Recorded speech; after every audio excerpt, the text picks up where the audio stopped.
Halo semuanya, kami dari kelompok 4 ingin menjelaskan video singkat mengenai obat jamu untuk nafsu makan.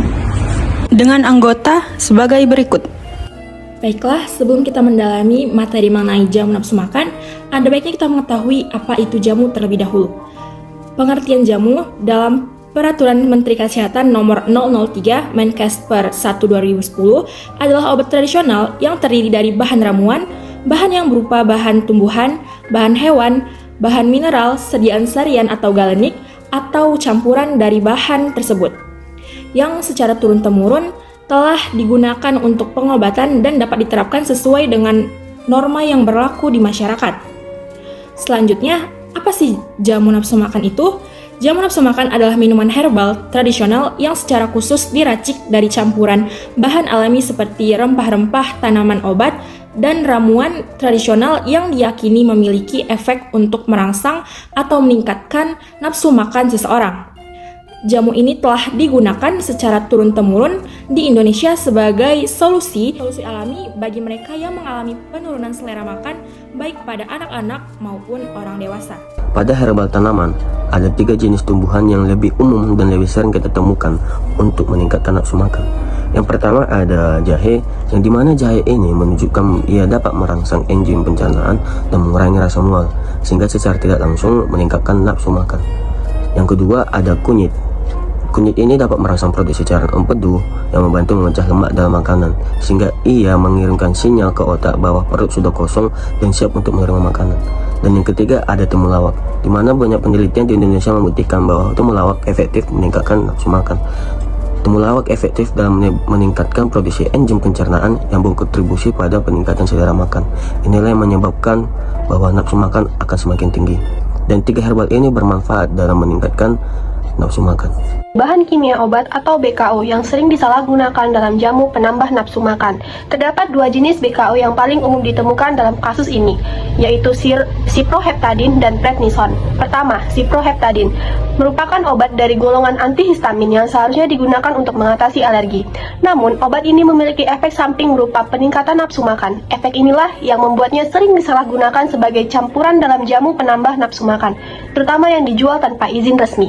Penggunaan yang tidak sesuai aturan tentu dapat menimbulkan resiko kesehatan, terutama jika dikonsumsi dalam jangka panjang atau tanpa pengawasan medis. Jenis BKO yang kedua, yaitu prednison, adalah obat golongan kortikosteroid sintetis yang digunakan untuk mengurangi peradangan dan menekan sistem kekebalan tubuh.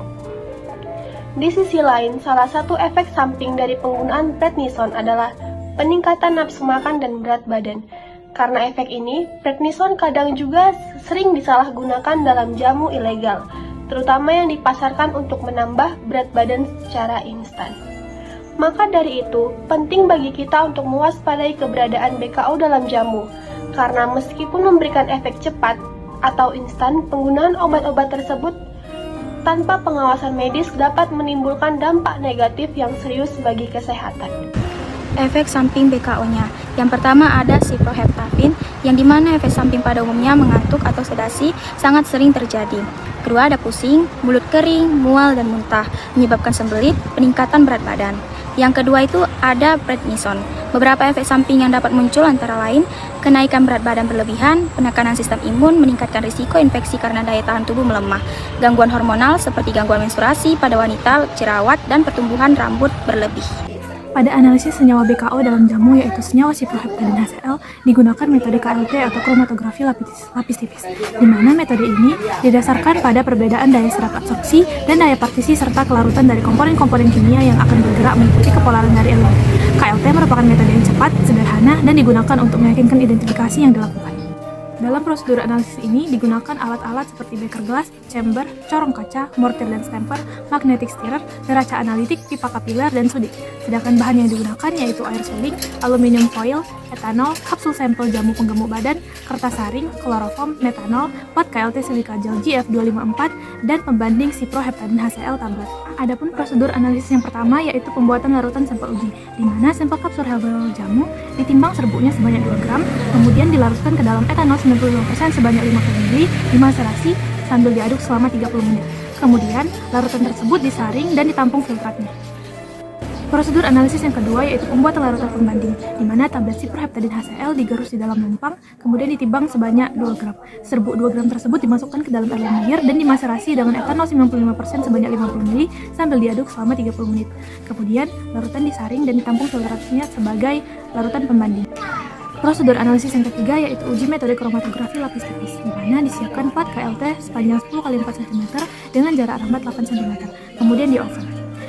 Setelah itu dibuat fase gerak kloroform dan metanol dalam perbandingan 9:1 dan dijenuhkan ke dalam chamber.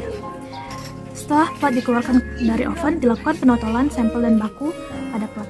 Setelah itu, plat dimasukkan ke dalam chamber yang telah jenuh hingga fase gerak mencapai batas atas dari plat, kemudian plat dikeluarkan. Setelah plat dikeluarkan dari chamber dan dikeringkan, plat akan disinari UV dengan panjang gelombang 254 nanometer dan kemudian dihitung nodanya yaitu dalam retention factor atau RF. Nilai RF dapat dihitung dengan menghitung jarak yang ditempuh pada noda dalam cm dibagi dengan jarak yang ditempuh LW dalam cm. Hasil nilai RF baku pembanding ciproheptadin HCl yaitu 0,57. BKO atau bahan kimia obat pada jamu nafsu makan adalah zat obat yang sengaja ditambahkan secara ilegal untuk meningkatkan efek jamu seperti ciproheptadin HCl atau prednison. Prinsip KLT atau kromatografi lapis tipis untuk analisis BKO dalam jamu ini adalah memisahkan senyawa berdasarkan perbedaan polaritas antara fase diam silika dan fase gerak pelarut, lalu membandingkannya dengan standar. Ciproheptadin HCl dan prednison berbahaya dalam jamu karena dapat menyebabkan gangguan hati, hormon, imunitas, dan risiko diabetes jika digunakan tanpa pengawasan. Berikut video yang dapat kami sampaikan mengenai obat jamu untuk nafsu makan. Nah, jadi kesimpulannya adalah obat jamu untuk meningkatkan nafsu makan sangat bermanfaat. Namun, perlu diingat bahwa beberapa produk jamu mungkin mengandung bahan kimia obat atau BKO yang dapat menyebabkan efek samping. Oleh karena itu, disarankan untuk memilih produk jamu yang aman dan terdaftar di lembaga kesehatan resmi untuk meminimalkan resiko efek samping. Demikianlah video yang dapat kami sampaikan. Mohon maaf jika ada kekurangan. Terima kasih.